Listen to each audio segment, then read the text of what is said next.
Antes da terceira carta. Se nas cartas anteriores o isso sussurrava, aqui ele começa a gritar. A terceira carta é um mergulho mais fundo, onde o corpo não apenas sofre, mas revela. Grodeck nos convida a abandonar o conforto das explicações e a escutar o que pulsa por trás da dor, do desejo, da doença. Leia com o coração aberto e a razão desarmada.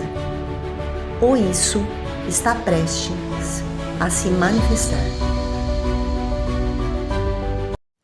Carta 3. Parece então que não fui muito claro. Minha carta estava confusa.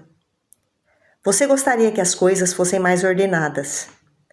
E de um modo especial, que se falasse de fatos devidamente estabelecidos, instrutivos, científicos e de não minhas ideias estranhas. Algumas das quais, como a história dos obesos grávidos, lhe parecem totalmente loucas. Muito bem, minha querida amiga. Se você quer mesmo instruir-se, meu conselho é que procure obter um desses tratados normalmente usados nas universidades. Quanto a minhas cartas, vou dar-lhe a chave para o deciframento delas. Tudo aquilo que lhe parecer razoável, ou apenas um pouco insólito, provém diretamente do professor Freud, de Viena, e de seus discípulos. O que lhe parecer totalmente fora de propósito é de minha paternidade. Você acha que eu estou me aventurando um pouco quando afirmo que as mães nada sabem sobre seus filhos? Você admite que o coração de uma mãe pode se enganar, e mesmo que ele se engana mais do que uma mãe pode pensar, e que se engana mesmo, às vezes, em questões de importância vital, mas que se existe um sentimento com o qual se pode contar, é o amor materno, esse mistério insondável. E se conversássemos um pouco sobre o amor materno? Não pretendo poder resolver esse mistério, que acredito ser insondável, mas há muita coisa a dizer a respeito dele, e coisas de que em geral não se fala. Em relação a ele, frequentemente se fala em voz de natureza, mas essa voz frequentemente se exprime numa linguagem bem estranha. Por enquanto, não é preciso lembrar o fenômeno dos abortos, que sempre existiu e que somente aqueles que se deixam torturar pelo remorso acreditam poder banir deste mundo. Basta observar durante 24 horas o comportamento de uma mãe com seu filho. Pode-se ver então uma boa dose de indiferença, cansaço, raiva. É que em toda mãe, ao lado do amor que ela sente pelo filho, existe também uma aversão por esse mesmo filho. O homem está submetido a uma lei inflexível.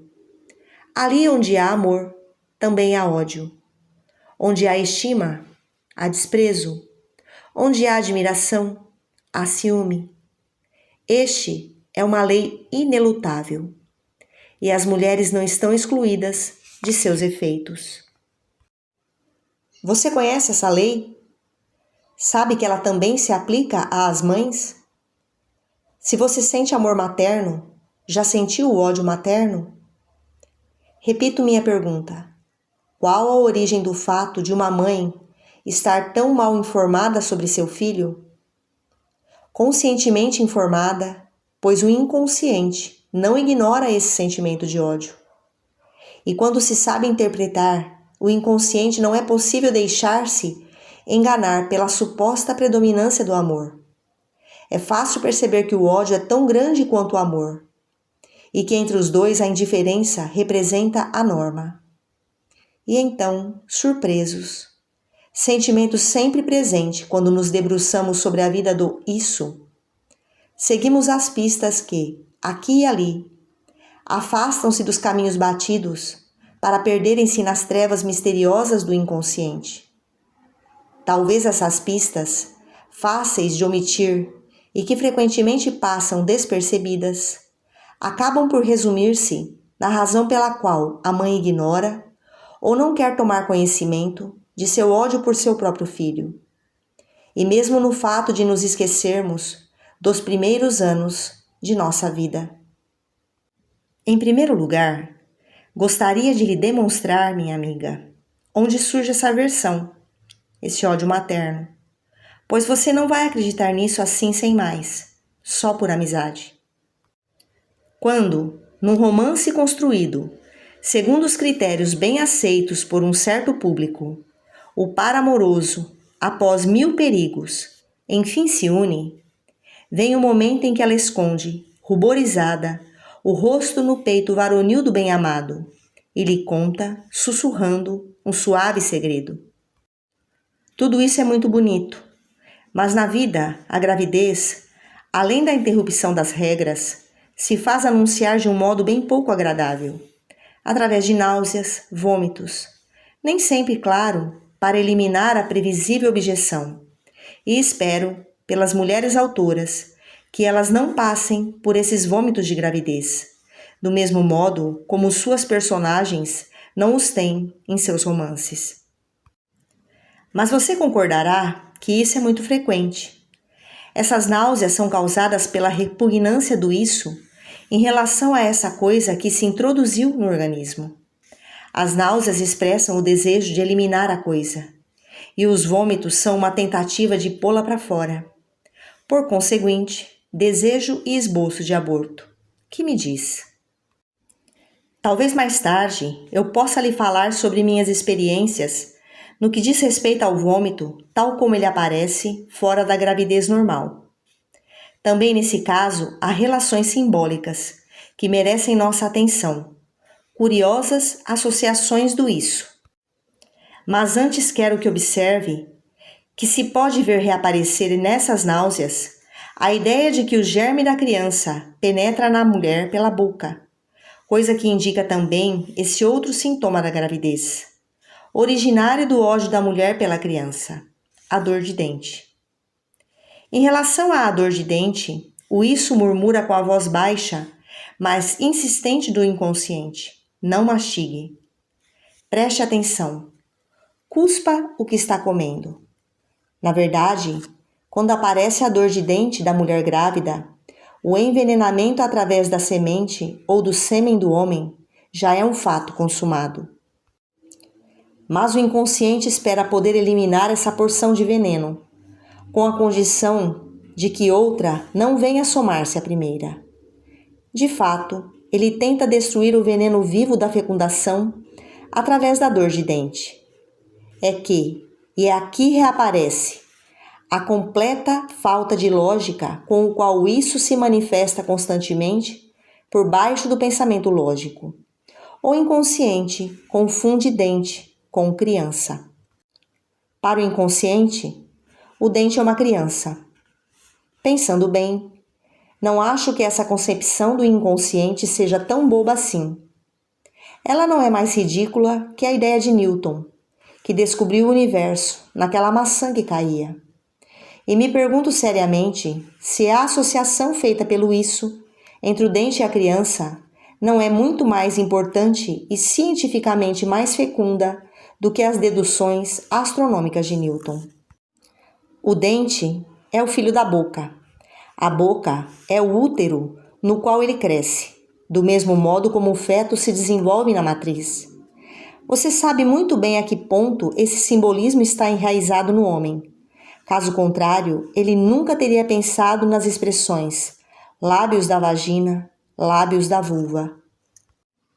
Assim, a dor de dente é o desejo inconsciente de ver o germe da criança ficar doente e morrer. Como sei que é assim?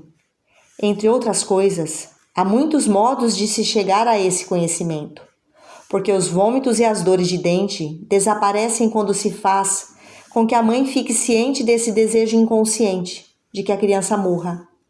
A partir desse momento, ela se dá conta de como esses meios pouco servem para o objetivo inconscientemente pretendido, e na maioria das vezes renuncia a eles.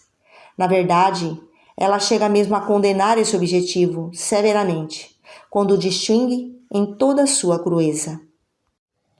Os desejos estranhos e os enjoos das mulheres grávidas também provêm em parte desse ódio. Os desejos se ligam à ideia do inconsciente que procura aniquilar o germe da criança através da ingestão de certos alimentos. Os enjoos encontram sua razão de ser em diversas associações de ideias que lembram a gravidez ou a fecundação. É que nesses momentos, esse enjoo, esse desgosto é tão grande e tão forte em todas as mulheres, o que não diminui em nada o amor que sentem pela criança que vai chegar, que se torna necessário eliminar até a simples noção dele. E assim por diante até o infinito. Quer ouvir mais um pouco? Faz pouco mencionei o aborto, procedimento que aquele que ostenta sua moralidade repudia com o maior desprezo, publicamente. Mas a prevenção da fecundação é cientificamente estudada e leva ao mesmo resultado. Não preciso, claro, lhe dizer a que ponto isso se tornou costume hoje, assim como não é necessário ensinar ninguém sobre o modo como isso se faz. No máximo, vale a pena comentar que o fato de permanecer solteiro também é um modo de evitar a criança detestada, e já foi demonstrado que essa é uma das razões frequentes do celibato e da virtude. Quando, por acaso, mesmo assim se estabelecem laços conjugais, não faltam meios para a intimidação do marido. Para tanto, basta, através da palavra e da ação, ou melhor, da inação, insistir nos sacrifícios que a esposa consente em fazer pelo esposo. Há muitos homens que, convencidos desta besteira e cheios de um temeroso respeito, consideram como admiração esse ser superior habitado por um espírito de imolação e que suporta, pelo amor de suas queridas crianças e de seu companheiro bem-amado, as imundícies do baixo ventre. No que diz respeito a esse assunto, os desígnios de Deus não surgem de modo muito claro aos olhos dessa nobre criatura, uma vez que ele deseja que o filho seja concebido na imundície e na sacanagem. Deve submeter-se a tanto. Mas mesmo assim, tem-se o direito de fazer o marido compreender quanto se despreza tudo isso. É indispensável fazer desfilar esses sentimentos, sem o que ele poderia acabar descobrindo que há compensações para essas demonstrações de amor, compensações que ninguém pretende dispensar. E quando, enfim, se consegue levar o marido a renunciar ao miserável prazer de praticar a masturbação na vagina de sua mulher, é possível atribuir-lhe, de 1000 modos, as causas do mau humor, da infância sem alegria dos filhos e das desgraças do casamento. Tem mais. Para que servem as doenças, particularmente as dores abdominais? Sob muitos aspectos, elas são agradáveis. Antes de mais nada, permitem evitar os filhos. Depois, há a satisfação de ouvir o médico dizer que essa doença se deve ao marido, em virtude de suas depravações anteriores. Na vida conjugal, todas as armas de que se pode dispor nunca são em número suficiente. Existe, sobretudo, se estou entrando em assuntos muito íntimos, peço que me diga claramente, a possibilidade de mostrar-se a um estranho. É na mesa de exame que se pode sentir as mais belas sensações, sensações tão fortes que levam isso a produzir doenças variadas. Há pouco, encontrei uma mulher que estava disposta a ser franca. Você me disse uma vez há muito tempo, me disse ela, que as mulheres iam ao ginecologista porque não detestavam sentir o contato de uma outra mão diferente daquela do marido amado, mas que era com esse objetivo que a pessoa ficava doente. Desde aquela época, nunca mais passei por um exame e nem fiquei doente. São coisas assim, muito instrutivas, que a gente gosta de ouvir. E é pelo fato de essa história conter um ensinamento que a contei para você. O fato notável dessa história é que eu não disse aquela verdade cínica com a intenção de prestar uma ajuda médica àquela jovem, mas sim com a intenção de fazê-la rir ou provocá-la. Mas o isso dela apoderou-se do que eu disse e transformou-o em remédio, realizando com isso um trabalho que nem eu, nem mais 6 médicos teriam realizado. Diante de fatos como esse, o que se pode dizer sobre o desejo do médico de socorrer um paciente? A gente fica quieto, confuso e pensa consigo mesmo. Tudo acaba se arranjando. Em relação à ginecologia, o essencial se dá fora dos domínios do consciente. É a inteligência racional que escolhe o médico diante do qual a pessoa aceita deitar-se. É essa inteligência que examina a roupa de baixo para decidir se é ou não suficientemente bonita, que recorre ao bidê e ao sabonete. Mas já a partir da maneira pela qual a pessoa se deita, a intenção consciente cede seu lugar e é o inconsciente que atua, mais ainda na escolha da própria doença, no desejo de ficar doente. Esse é um assunto exclusivamente do isso. É o isso inconsciente e não a razão consciente que cria as doenças. Elas não provêm do exterior, como se fossem inimigos. São criações oportunas do nosso microcosmo, do nosso isso, e são tão racionais quanto a estrutura do nariz e dos olhos, que são também produtos do isso. Ou será que você acha inadmissível que um ser que, com filamentos de sêmen e um óvulo, faz um homem, possa também suscitar um câncer, uma pneumonia ou uma eliminação de matriz? Diga-se de passagem e como explicação. Não estou querendo dizer nem por um momento que uma mulher possa provocar problemas abdominais por malícia ou por luxúria. Não é isso que estou dizendo, mas o isso, ou inconsciente, impõe-me essa doença contra sua própria vontade consciente, porque o isso gosta da luxúria, é perverso e exige sua parte. Gostaria que você me lembrasse, quando chegar o momento, de lhe contar como isso satisfaz seu direito ao gozo, por bem ou por mal, no bem ou no mal.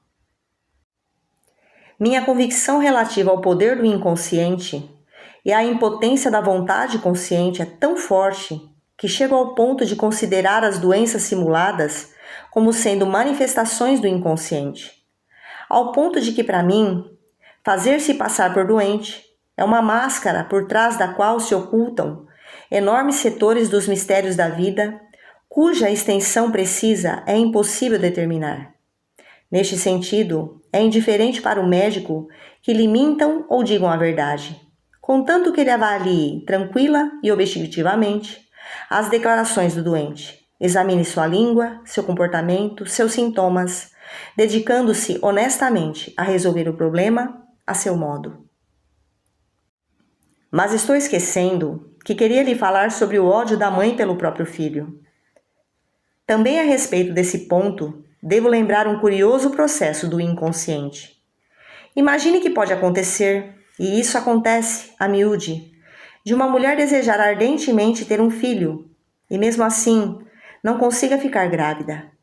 Não é porque o marido ou ela sejam estéreis, mas porque existe no isso uma corrente que se obstina em afirmar: mais vale que você não tenha filhos. De modo que sempre se apresenta a possibilidade de uma fecundação. Toda vez que o sêmen penetra na vulva, aquela corrente torna-se tão poderosa que consegue impedir a fecundação.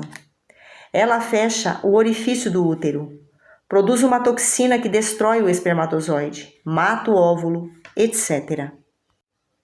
Seja como for, o resultado é que a gravidez não acontece, e é apenas porque o isso opõe-se a ela.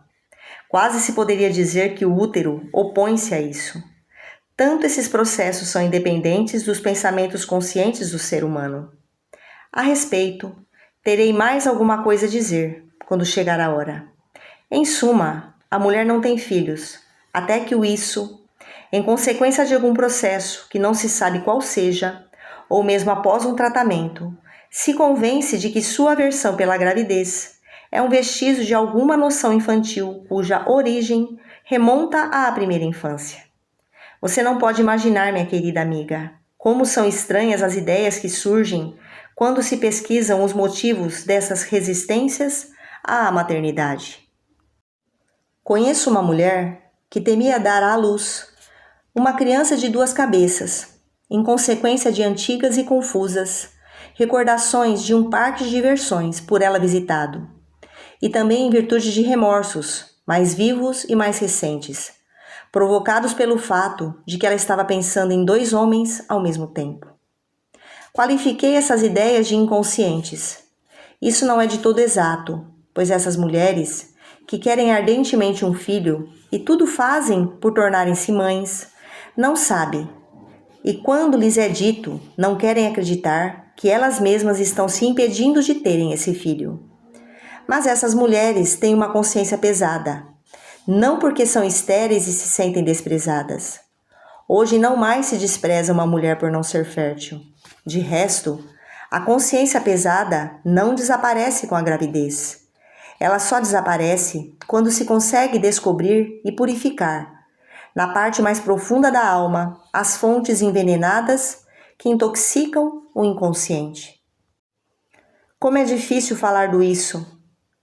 Tange-se uma corda qualquer e, ao invés de um som, produzem-se vários, cujas sonoridades se misturam e se calam, a não ser que provoquem outras, sempre novas, até que se produza uma cacofonia incrível em que se perde todo o discurso. Pode acreditar. Não é possível falar do inconsciente. Só se pode balbuciar algumas coisas a respeito dele, ou melhor, indicar bem baixinho isto ou aquilo, a fim de que o bando infernal do universo inconsciente não surja das profundezas, dando berros discordantes. Será que preciso acrescentar que o que eu disse sobre a mulher também vale para o homem que quer evitar a gravidez? Que também ele pode, pela mesma razão, ficar solteiro, tornar-se padre, praticar a castidade ou apanhar uma sífilis, uma blenorragia, uma orquite, com o único objetivo de não ter filhos? Que ele dá um jeito para que seu sêmen seja incapaz de reproduzir? Que ele impede seu membro de alcançar a ereção, etc. Acima de tudo, não pense que quero atribuir a culpa de tudo à mulher. Se é o que está parecendo, é apenas porque eu mesmo sou homem e tenho a tendência de atribuir à mulher uma culpabilidade que pesa sobre meus ombros. Essa também é uma das características do isso. Todas as culpas pensáveis e imagináveis pesam sobre cada um de nós. De modo que se é obrigado a dizer, a respeito do assassino, do ladrão, do hipócrita, do traidor, mas você também é um deles. Por enquanto, ainda estamos falando do ódio da mulher pelo filho, e vou ter que andar depressa para não me alongar muito nesta carta. Até agora eu lhe falei sobre a prevenção da concepção, mas veja bem, uma mulher que deseja ardentemente um filho recebe a visita de seu marido durante uma estada numa estância mineral. Eles mantêm relações, prevendo acontecimentos felizes, ao mesmo tempo em que se sente invadida por uma surda angústia. Ela fica à espera da menstruação seguinte. A menstruação não vem. No segundo dia do atraso, a mulher escorrega num degrau, cai e por um átimo pensa com alegria: me livrei da criança. Essa mulher manteve seu filho, pois o desejo do isso foi mais forte que sua aversão. Mas quantos milhares de vezes uma queda dessas provocou a morte de um óvulo recém-fecundado? Pergunte às suas amigas e em pouco tempo terá reunido uma verdadeira coleção de incidentes do mesmo tipo. Se você tiver conquistado a confiança dessas amigas, coisa muito rara entre os seres humanos, e que deve ser merecida antes de ser conseguida, elas lhe dirão: fiquei contente que as coisas tivessem acontecido daquele modo. E se você insistir, ficará sabendo que havia razões imperiosas para evitar a gravidez, e que o tombo foi desejado, não pelo consciente, claro, mas pelo inconsciente. A mesma coisa se aplica ao fato de levantar um peso muito grande ou receber uma pancada. É a mesma situação. Quer você acredite ou não, nunca houve um aborto que não tivesse sido intencionalmente provocado pelo isso, por razões facilmente identificáveis. Nunca. em seu ódio, e quando tem o controle da situação, o isso convida a mulher a dançar, montar a cavalo, viajar ou recorrer às mulheres entendidas que usam agulhas, sondas ou venenos, ou então a cair, bater-se, deixar-se bater ou ficar doente. Às vezes acontecem mesmo incidentes curiosos, em que o inconsciente não sabe o que faz. Por exemplo, uma nobre criatura que leva uma vida superior, que paira acima das contingências abdominais, tem o costume de tomar escaldapés pelando, de quente, com a esperança de abortar sem ter culpa alguma. Mas em relação ao feto, esse banho quente na verdade é agradável e favorece seu desenvolvimento.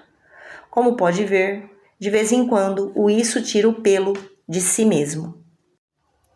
Terminando, seria difícil para mim continuar insistindo nessas ideias insensatas e impiedosas a respeito das quais lhe falei. Mesmo assim, vou tentar. Tenho certeza de que toda criança deve seu nascimento à raiva da mãe. A mãe não aguenta mais estar grávida e ter que carregar um peso de vários quilos, e por isso rejeita a criança, de modo aliás não muito delicado. Quando essa encheção não se dá, a criança fica no ventre materno e ali se calcifica. Isso já aconteceu. Para ser justo, é preciso acrescentar que a criança também não quer ficar naquela prisão obscura e colabora ativamente para o parto. Mas isso pertence a uma outra cadeia de raciocínios.